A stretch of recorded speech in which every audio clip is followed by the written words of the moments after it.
Salut tout le monde, on est parti aujourd'hui pour une vidéo évidemment consacrée au Real Madrid avec notamment une très grosse info dans cette vidéo, on en parlera dans quelques instants. On va démarrer tout de même les amis avec le programme du Real Madrid sur le mois de février, puisque demain on sera le 1er février, un mois qui sera évidemment décisif pour les merengues qui seront donc en compétition sur trois tableaux sur ce mois de février. Évidemment la Liga, il y aura aussi la Coupe du Roi et ça sera d'ailleurs la première affiche de ce mois de février, ça sera dès jeudi. Et puis évidemment l'affiche tant attendue, la double confrontation face au Paris Saint-Germain avec le premier match aller du côté du Parc des Princes dès le 15 février. Donc on jette un coup d'œil les amis au programme des merengues sur ce mois de février. Carlo Ancelotti avait annoncé il y a une grosse semaine maintenant, après le nul face à Elche, que c'était à ce moment-là que l'équipe merengue devait tout simplement gagner des matchs qui vont lui permettre de gagner des titres. Tout ce qui a été fait depuis le début de saison, c'est très bien, mais maintenant c'est à partir de ce mois de février que le Real Madrid va se lancer dans son sprint final pour remporter évidemment le plus de compétitions possible, et notamment la Liga et la Ligue des Champions, le Saint Graal. Donc le calendrier pour les merengues. Ce jeudi, le Real sera donc à Bilbao pour affronter l'Athletic Bilbao dans le cadre de la Coupe du Roi. Ensuite, on aura donc ce week-end le match face à Grenade, la réception de Grenade en championnat. Le week-end suivant, le Real Madrid se déplacera du côté de Villarreal. Ça sera donc la répétition avant d'aller du côté du Parc des Princes 3 jours plus tard pour affronter le Paris Saint-Germain. 4 jours plus tard, le Real recevra à la maison une équipe qui est en grande difficulté en Liga, le Deportivo Alavés. Et puis les merengues termineront donc le mois de février du côté de Vallecano face au Rayo Vallecano, qui est une équipe très difficile à jouer cette saison, qui n'a perdu d'ailleurs qu'un match en Liga à domicile. Et en plus de ça, pour ceux qui ne le savent peut-être pas, le match face au Rayo Vallecano, c'est toujours un peu particulier, tout simplement parce que les matchs face au Rayo Vallecano, ce sont des derbies, puisque le Rayo est une équipe qui est localisée dans Madrid. On va donc démarrer les amis avec quelques informations, notamment qui concernent l'affiche de jeudi en Coupe du Roi face à l'Athletic Bilbao. Premièrement, des informations qui concernent Karim Benzema, ça ce sont des informations toutes fraîches, ça date de ce midi. Pour le moment, il y a des tests qui sont effectués sur Karim Benzema pour savoir où on en est de l'évolution de la blessure de Cabo Eneweve. Donc on attend dans le courant peut-être de la soirée ou demain matin des informations complémentaires sur le suivi de la blessure de Karim Benzema. Est-ce qu'il sera apte ou non à disputer donc ce match très important jeudi en Coupe du Roi face à l'Athletic Bilbao. Ensuite, des informations aussi qui concernent les Sud-Américains, notamment les internationaux brésiliens qui sont donc avec leur sélection. On rappelle, le Brésil a joué, c'était jeudi dernier, les Brésiliens ont joué donc face à l'Équateur, et le Brésil a tenu en échec l'Équateur un partout, où d'ailleurs Eder Militao a reçu un carton jaune, et donc évidemment Eder Militao a été suspendu puisqu'il avait déjà eu une accumulation de cartons jaunes avec la sélection brésilienne. Donc Eder Militao va faire son retour avec le Real Madrid et normalement devrait être disponible pour ce match de Coupe du Roi. En revanche, on a une demande de Carlo Ancelotti qui a demandé à Tite, le sélectionneur du Brésil, de ne pas faire jouer et Casemiro et Vinicius Junior face au Paraguay. Ça sera donc dans la nuit de mardi à mercredi. Voilà la demande de Carlo Ancelotti. Visiblement, d'après les dernières infos qui sont sorties, le sélectionneur brésilien serait plutôt OK pour ne pas titulariser Casemiro et Vinicius Junior. Donc maintenant, on attendrait évidemment les compositions d'équipe demain ou les conférences de presse de Tite du côté de la sélection brésilienne. Mais on le rappelle, tout de même, c'est important.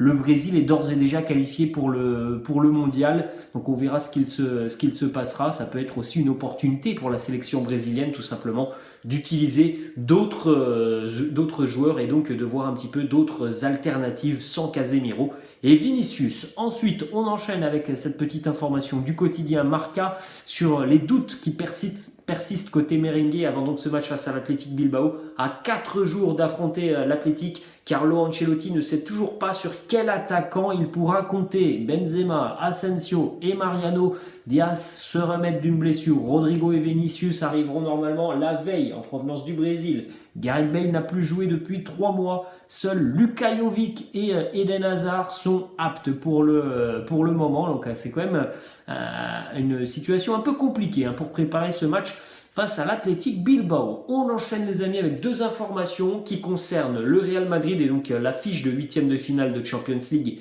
dans une quinzaine de jours maintenant. Information déjà qui concerne Sergio Ramos, l'ex-capitaine du Real Madrid qui est du côté de Paris actuellement. Sergio Ramos s'est blessé ce week-end, une blessure de plus, c'est comme ça que l'on peut voir les choses maintenant parce qu'on a l'habitude depuis quasiment plus d'1 an et demi maintenant, c'est quand même un problème récurrent pour Sergio Ramos.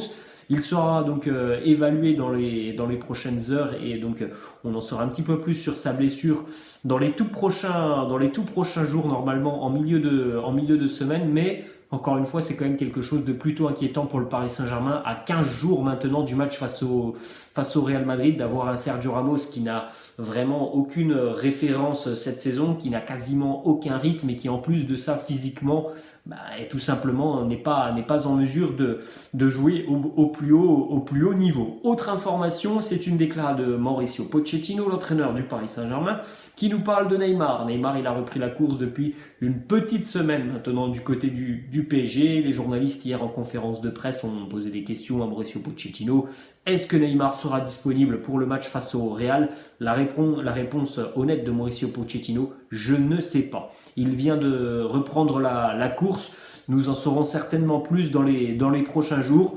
Mais même si Neymar est présent face au Real Madrid, ce qu'il faut se dire, c'est que là, il y a quand même une absence assez longue pour Neymar. Et en termes de rythme, c'est pas parce qu'il va reprendre la course 15 jours avant ce match et qu'il va peut-être reprendre l'entraînement collectif, une dizaine de jours, on va dire, avant ce match, que le rythme va revenir tout de suite pour Neymar. Il est évident que Neymar ne sera pas à 100% s'il est disponible pour ce match face au Real. On va poursuivre les amis et d'ailleurs terminer cette petite vidéo sur quelques informations qui vont concerner le jeune Endrick, le jeune attaquant talentueux de Palmeiras, qui a été interviewé évidemment par de nombreux journalistes. Endrick, on lui a parlé de Madrid et il nous dit je laisse mon futur dans les mains de mon staff. Vinicius, je l'aime beaucoup, c'est un très grand joueur. Il m'a donné un maillot du Real Madrid, je lui ai dit que j'aimerais qu'il vienne jouer avec moi du côté de Palmeiras. Pas mal d'informations quand même sont concordantes. L'option numéro 1 pour Endrick, pour son avenir, tout simplement parce que c'est encore un jeune joueur, il n'a que 15 ans, mais visiblement le rêve d'Endrick serait de rejoindre le Real Madrid. Alors ça ne sera pas pour maintenant, puisqu'il rejoindra le Real lorsqu'il aura 18 ans, mais il pourrait signer un pré-contrat lorsqu'il aura fêté son 16e anniversaire. Et on va donc terminer cette vidéo les amis avec cette information qui est sortie là aussi il y a à peine 2 heures, information du quotidien Bild, et ça c'est quand même une information assez importante parce que le quotidien Bild c'est un quotidien allemand évidemment, mais c'est un quotidien quand même très très sérieux qui a souvent des informations assez fiable, et le quotidien Bild annonce donc ce midi que le Paris Saint-Germain a renoncé à prolonger le contrat de Kylian Mbappé. Le Real devrait donc faire de lui le joueur le mieux payé au monde. Kylian Mbappé devrait donc rejoindre le Real Madrid. Selon le quotidien Bild, l'accord est trouvé, c'est fait. Il ne manque plus qu'évidemment l'officialisation. Le joueur français devrait donc toucher 50 millions d'euros bruts du côté du Real Madrid. Donc évidemment net c'est beaucoup moins, c'est 30 millions d'euros, mais visiblement tout est ficelé. Kylian Mbappé a déjà donné son accord au Real Madrid pour donc un contrat avec les merengues, et donc ce salaire de 50 millions d'euros bruts, il arrivera donc au Real Madrid le 1er juillet 2022, puisque donc le 31 juin ça sera la date de la fin de contrat de Kylian Mbappé avec le Paris Saint-Germain. Voilà la grosse bombe qui est tombée ce midi et qui a été donc délivrée par le quotidien allemand Bild. Les amis, laissez-moi en commentaire ce que vous pensez notamment de toutes ces infos autour de Kylian Mbappé, de tout ce qui se passe aussi côté merengue avant le match face à l'Athletic Bilbao. Les amis, je vous laisse, j'espère que cette vidéo vous a plu. N'hésitez pas à lâcher un petit pouce bleu, n'hésitez pas non plus à vous abonner à la chaîne. Ciao les amis.